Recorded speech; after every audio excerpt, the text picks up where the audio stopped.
Hello students. तो आज हम पढ़ने जा रहे हैं इम्पोर्टेंट एमसीक्यू जो रहेंगे हमारे केमिस्ट्री से। और ये होगा हमारा क्लास 10 चैप्टर 2 एनसीईआरटी का। ये जो क्वेश्चंस हैं हमारे यूपी ट्रिपल एस सी बंदरोगा और बाकी 11 सिक्सटीन जैसे एग्जाम्स के लिए इम्पोर्टेंट रहने वाले हैं। और बाकी अगर किसी भी कोई गवर्नमेंट जॉब्स की भी प्रिपरेशन कर रहे हैं तो वहाँ पे भी ये साइंस के क्वेश्चन इंपॉर्टेंट रह सकते हैं। तो सबसे पहला जो क्वेश्चन है हमारा वो है विच of the following is a weak base. तो अगर हम बात करें बेस और एसिड एसिड की, तो क्या होता है? एसिड वो होता है जो क्या करेगा, जब उसे वाटर में डिसॉल्व किया जाता है तो वो H प्लस आयंस को रिलीज करता है। और बेस होता है जो क्या करता है, जो OH माइनस आयंस को रिलीज करता है। तो जो मतलब गुड एसिड होगा, जो अच्छा, जो स्ट्रॉन्ग एसिड होगा, मतलब स्ट्रॉन्ग एसिड होगा, वो क्या करेगा, वो ज्यादा H प्लस आयंस करेगा। और जो वीक होगा वो क्या करेगा, कम करेगा H प्लस आयंस रिलीज। और ऐसे ही जो वीक बेस होगा वो क्या करेगा, लेस ओ एच आयंस को रिलीज करेगा। और स्ट्रॉन्ग बेस कौन सा होगा, जो ज्यादा ओ एच आयंस को रिलीज करेगा।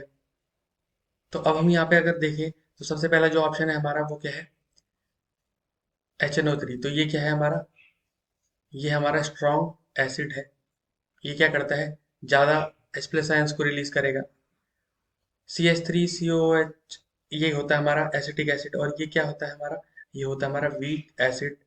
ये क्या करता है, ये लेस H प्लस आयंस को रिलीज करेगा। ये है हमारा बेस NaOH। ये क्या है हमारा, स्ट्रॉन्ग बेस है। और NH3 हमारा किस चीज का एग्जांपल है, ये एक वीक बेस का एग्जांपल है। तो करेक्ट ऑप्शन होगा हमारा option number D. Second question है हमारे पास, which of this is an olfactory indicator. जब भी ऑल्फैक्टरी की बात आती है तो हमें किससे इसे रिलेट करना है, नोज से। नोज या स्मेल। तो बेसिकली यहाँ पे क्या कर रहे हैं हम, बहुत सारे इंडिकेटर्स यूज करते हैं हम केमिस्ट्री में एसिड या बेस को इंडिकेट करने के लिए कि भाई ये कौन सा है, एसिड है या बेस है।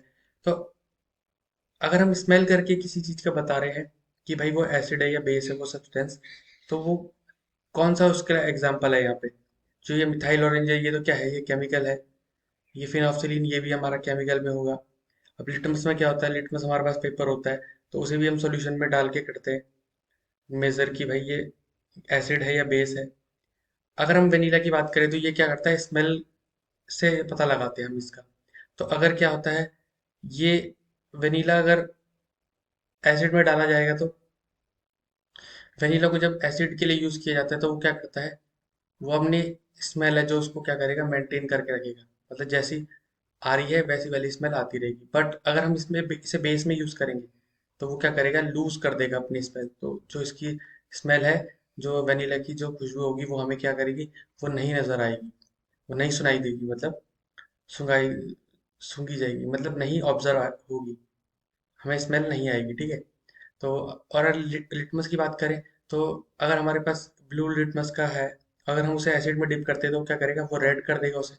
रेड लिटमस वो क्या करता है, रेड किसके लिए होता है, एसिड के लिए। तो यहाँ पे लिख देंगे हम एसिड।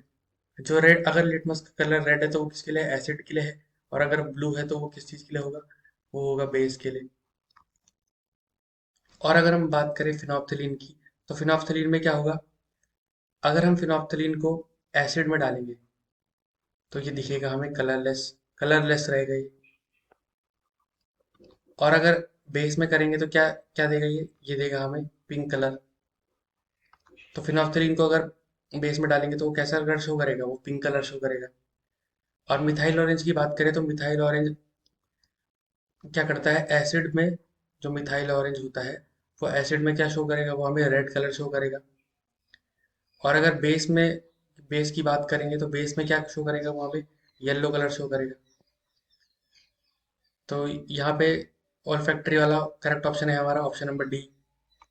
नेक्स्ट क्वेश्चन है हमारे पास third question, which of the statement is correct about acid reaction with a base. Acid की जब रिएक्शन कराते हैं हम बेस के साथ में, तो कौन सा यहाँ पे स्टेटमेंट हमारा सही होने वाला है। इसका एग्जांपल क्या है हमारे पास, ये NaOH क्या है, हमारे पास एक बेस है, सोडियम हाइड्रोक्साइड। और HCl क्या है हमारा, हाइड्रोक्लोरिक एसिड। अब जब इनको रिएक्ट कराते हैं तो हमें क्या मिलेगा, NaCl का सॉल्ट मिलता है और साथ में वाटर मिलता है। तो जो ये रिएक्शन है ये क्या होती है, acid plus base is equal to salt plus water. तो ये स्टेटमेंट भी हमारी सही है, बी वाली। ये स्टेटमेंट भी हमारी करेक्ट है। और जो ये रिएक्शन है इस रिएक्शन को क्या बोलते हैं हम, न्यूट्रलाइजेशन रिएक्शन, क्योंकि न्यूट्रल हो चुका है ना, कि एसिड और बेस को मिलाया तो सॉल्ट और वाटर बन गया, तो ये न्यूट्रल हो गया। तो यहाँ पे क्या है, हमारी all the statements are correct होगी। फोर्थ क्वेश्चन है हमारे पास, which of these is a reaction of metallic oxides with acid. Metallic oxide और एसिड की रिएक्शन बतानी है कि कौन सी है यहाँ पे। ये 2NaOH, ये NaOH से तो हमें पता चल गया भाई ये क्या है, ये बेस की रिएक्शन है। ये बेस की रिएक्शन है किसके साथ, मेटल के साथ में। और यहाँ पे हमें क्या मिल रहा है, Na2ZNO2 प्लस H2। तो ये तो हमारा इनकरेक्ट ऑप्शन है। NaHCO3 प्लस HCl, ये क्या है हमारे पास, ये भी हमारे पास एक दूसरा बेस है और ये हमारे पास क्या है, एसिड है। तो ये भी हमारा क्या हो गया, इनकरेक्ट हो गया। थर्ड जो ऑप्शन है वो हमारे पास क्या है, मेटालिक ऑक्साइड, मतलब कॉपर तो मेटल है और ऑक्सीजन लगा दिया तो ऑक्साइड बन गया, CO, कॉपर ऑक्साइड। इसकी रिएक्शन कराई हमने HCl के साथ में, मतलब ये एसिड। तो यहाँ क्या बनेगा हमारे पास, CuCl2 प्लस H2। तो ये जो है हमारा ये है करेक्ट ऑप्शन। ये हमारी रिएक्शन किस चीज़ की है, मेटेलिक ऑक्साइड की एसिड के साथ में। तो नेक्स्ट क्वेश्चन है हमारे पास, fifth question, which statement is correct. तो यहाँ पे कौन कौन सी जो स्टेटमेंट है हमारी सही होंगी। In acids H plus is cation. H plus किसके लिए यूज करते हैं, कैटायन। कैटायन कोई भी वो होता है जिस आयन के ऊपर पॉजिटिव चार्ज होगा। कोई भी A है, मान लो ये इसके ऊपर पॉजिटिव चार्ज आ गया तो ये क्या है, ये पॉजिटिव चार्ज आ गया तो ये हो गया हमारा कैटायन। अगर ये A के ऊपर नेगेटिव चार्ज है तो ये क्या बन जाता है हमारा, ये एनायन बन जाता है। तो जो HCl का है उसमें जब ब्रेक करते हैं हम आयंस को तो Cl माइनस मिलता है हमें, वो क्या होता है हमारा, एनायन होता है। ये भी स्टेटमेंट हमारी करेक्ट हो जाती है। थर्ड स्टेटमेंट है हमारे पास, hydronium ions are H3O plus and hydroxyl ions are OH minus. अब अगर हम, जैसे वाटर है, अगर वाटर को हम जब ब्रेक कराएंगे किसी सॉल्यूशन में जाके, मान लो जो हमारी रिएक्शन अभी हमने पढ़ी थी न्यूट्रलाइजेशन रिएक्शन, सपोज वो कोई रिएक्शन है, तो उसमें क्या होगा, जो हमारा जैसे वाटर ब्रेक करेगा तो ये किस किस चीज में ब्रेक करेगा, ये हमारा, ये ब्रेक कर जाएगा हमारा H3O प्लस, जिसको कहते हैं हम हाइड्रोनियम आयन, और OH माइनस, इसको कहेंगे हम हाइड्रोक्सिल आयन। तो ये क्या हो गया हमारा, सी स्टेटमेंट भी हमारी करेक्ट हुई कि हाइड्रोनियम आयन के लिए क्या लिखते हैं हम, H3O प्लस लिखते हैं, और हाइड्रोक्सिल आयन के लिए क्या लिखते हैं, OH माइनस लिखते हैं। तो यहाँ पे क्या है, हमारी all the statements are correct हो गई। सिक्स्थ क्वेश्चन है हमारे पास, pH is potential of hydrogen. PH का फुल फॉर्म ही मतलब क्या है, पोटेंशियल ऑफ हाइड्रोजन, मतलब हाइड्रोजन की पावर कितनी है, और इसे पावर ऑफ हाइड्रोजन भी कहते हैं इसे बहुत लोग। According to to it which statements are true. यहाँ पे कौन कौन सी जो स्टेटमेंट है हमारी करेक्ट होने वाली है। तो पीएच बेसिकली क्या होता है, हमारे पास एक स्केल होता है, पीएच स्केल रहता है हमारा। तो इसमें जो सेवन, जो सेंटर में होता है वो सेवन है। सेवन का मतलब क्या होता है, न्यूट्रल होता है। और जैसे हम इस तरफ जाते हैं तो ये क्या होता है, जीरो होता है। और यहाँ पे जाएंगे तो इसका मैक्सिमम कितना है, 14। तो जीरो से लेके सेवन के बीच में जो भी आते हैं वो क्या होते हैं, हमारे एसिड होते हैं। और सेवन से लेके 14 के बीच में जो आते हैं वो हमारे क्या होते हैं, वो बेस होते हैं हमारे। तो यहाँ पे क्या है, pH value less than 7 is for acid and more H plus ion. तो यहाँ पे जब जाते हैं हम तो इसका मतलब क्या है, कि ज़्यादा यहाँ पे H आयन्स ज़्यादा है। और यहाँ पे आते हैं तो यहाँ पर क्या होता है हमारा, OH आयन्स ज़्यादा है मतलब। तो हम ये भी कह सकते हैं कि यहाँ पे क्या होगा, जो हमारे H आयन्स है वो क्या है, लेस हो जाएंगे। और यहाँ पे क्या है, मोर H आयन्स हो जाएंगे हमारे। तो ये फर्स्ट स्टेटमेंट हमारी करेक्ट है। PH value more than 7 is for base and more OH ions. तो इसमें क्या शो करता है, ये मोर OH आयंस शो कर रहा है। और वैल्यू इसकी क्या है, उससे ज़्यादा है, 7 से ज़्यादा है, 14 है। तो ये स्टेटमेंट भी हमारी करेक्ट है। थर्ड स्टेटमेंट है हमारी, pH value equal to 7 is neutral. जो न्यूट्रल होते हैं वो क्या होते हैं हमारे, 7 होते हैं। तो all the statements are correct हमारी। सेवेंथ क्वेश्चन है हमारे पास, विच इज करेक्ट कॉम्बिनेशन। तो यहाँ पे जो जो दिया हमें, इसमें से कौन कौन सा हमारा करेक्ट कॉम्बिनेशन है। विनेगर में क्या होता है हमारा, विनेगर में होता है हमारा एसिटिक एसिड प्रेजेंट। तो ये स्टेटमेंट हमारी करेक्ट हो जाती है। जो ऑरेंज मतलब जो संतरा होता है उसमें क्या होता है हमारा, उसमें सिट्रिक एसिड प्रेजेंट होता है। तो ये भी स्टेटमेंट हमारी करेक्ट है। टैमरिंड जो इमली होती है उसमें कौन सा एसिड प्रेजेंट होता है, उसमें होता है टार्टरिक एसिड प्रेजेंट होता है। तो ये स्टेटमेंट भी हमारी करेक्ट हो जाती है। डी जो स्टेटमेंट है वो क्या है, टोमेटो। टोमेटो में कौन सा होता है, मतलब जो टमाटर होता है उसमें कौन सा एसिड प्रेजेंट होता है, ऑक्जेलिक एसिड प्रेजेंट होता है। तो यहाँ पे सारी स्टेटमेंट हमारी करेक्ट हो जाती है। इस सीरीज में हम क्वेश्चन में क्या करते हैं, एक ही क्वेश्चन में बहुत सारे कॉन्सेप्ट लाते हैं ताकि हमें ज्यादा क्वेश्चन प्रिपेयर कर ले। अगर यही इन क्वेश्चंस को अगर मैं तोड़ तोड़ के बनाता तो ये 10 क्वेश्चन ना बन करके ये 40 क्वेश्चन बन जाते। बट यहाँ पे क्या करते हैं हम कि बहुत सारे कॉन्सेप्ट एक ही क्वेश्चन में डाल देते हैं ताकि ज्यादा से ज्यादा रिवीजन हम कम से कम टाइम में कर सके। एट्थ क्वेश्चन हमारे पास है, विच of the following is correct. तो यहाँ पे कौन कौन सी जो स्टेटमेंट है वो हमारी करेक्ट होंगी। Bleaching powder is used as oxidising agent in industry. तो यहाँ पे ब्लीचिंग पाउडर का जो काम होता है, ब्लीचिंग पाउडर जो होता है हमारा, वो ऑक्सीडाइजिंग एजेंट की तरह काम करता है इंडस्ट्री में। तो ये स्टेटमेंट हमारी करेक्ट हो जाती है। Baking soda is used as एंटा acid.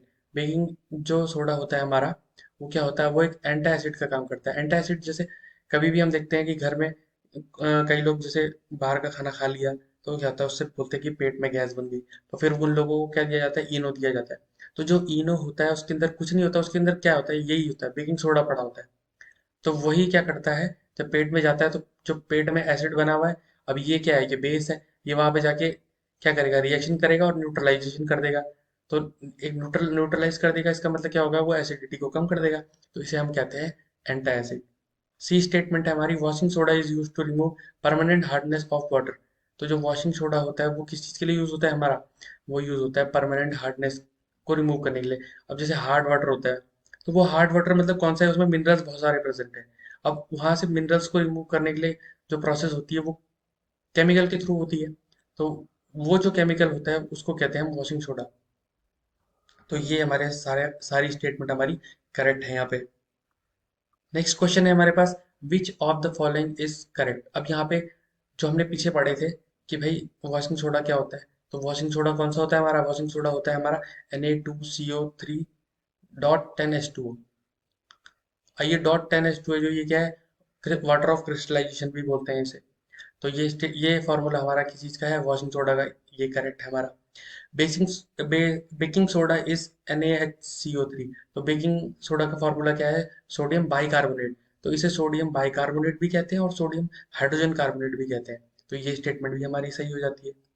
Bleaching powder is CaOCl2। जो ब्लीचिंग पाउडर है वो उसको क्या कहते हैं, उसको कहते हैं कैल्शियम, इसको कहते हैं कैल्शियम हाइपोक्लोराइड। तो ये क्या है, CaOCl2, CaOCl2, ठीक है। और जो ये कॉमन सॉल्ट है उसे क्या कहते हैं हम, सोडियम क्लोराइड, NaCl जो होता है हमारा, वो कॉमन सॉल्ट होता है। ये तो बेसिकली सबको पता होता है। तो लास्ट क्वेश्चन है हमारा, 10th question, what is true about POP. POP हमने सुना होगा, हम घर में जैसे कोई पेंट हो रहा है या कुछ हो रहा है तो लोग बोलते हैं, जब कंस्ट्रक्शन कराते हैं तो बोलते हैं कि भाई हमारे घर में पीओपी हो रही है। तो क्या होता है, वो प्लास्टर ऑफ पेरिस होता है। तो इसका फुल फॉर्म क्या है, प्लास्टर ऑफ पेरिस। तो ये स्टेटमेंट हमारी करेक्ट है। अब इसका केमिकल नेम क्या है, कैल्शियम सल्फेट हेमीहाइड्रेट। तो इसको क्या क्या बोला जाता है केमिकल फॉर्मूला में, कैल्शियम सल्फेट हेमीहाइड्रेट, ठीक है। अब हेमी क्यों बोला गया है इसे, क्योंकि यहाँ पे ये फॉर्मूले में देख सकते हैं हम क्या लिखा हुआ है, CaSO4.12H2। तो हाफ मतलब हेमी और हाइड्रेट मतलब H2O, क्योंकि यहाँ पे वाटर ऑफ क्रिस्टलाइजेशन कितना है, हाफ लिया हुआ है। तो ये फॉर्मूला भी हमारा हमें याद रखना है कि CaSO4.12H2। अब ये वाटर ऑफ क्रिस्टलाइजेशन की बात करें तो क्या होता है, water of crystallisation source fix number of water molecules in a unit of salt. तो किसी एक पर्टिकुलर सॉल्ट में जितने हमारे fix number of water molecules होते हैं उनको हम क्या कहते हैं, वाटर ऑफ क्रिस्टलाइजेशन कहते हैं। तो यहाँ पे ये हमारा 10th क्वेश्चन भी कंप्लीट होता है। और ये हमारी सेकंड चैप्टर जो हमारा एनसीईआरटी साइंस का था, उसका ये चैप्टर हमारा कंप्लीट हो गया। अगर आपको हमारी वीडियो अच्छी लगती है तो आप इसे लाइक कर सकते हैं, और अगर कुछ सजेशन देना चाहते हैं तो आप कमेंट भी कर सकते हैं। Thank you.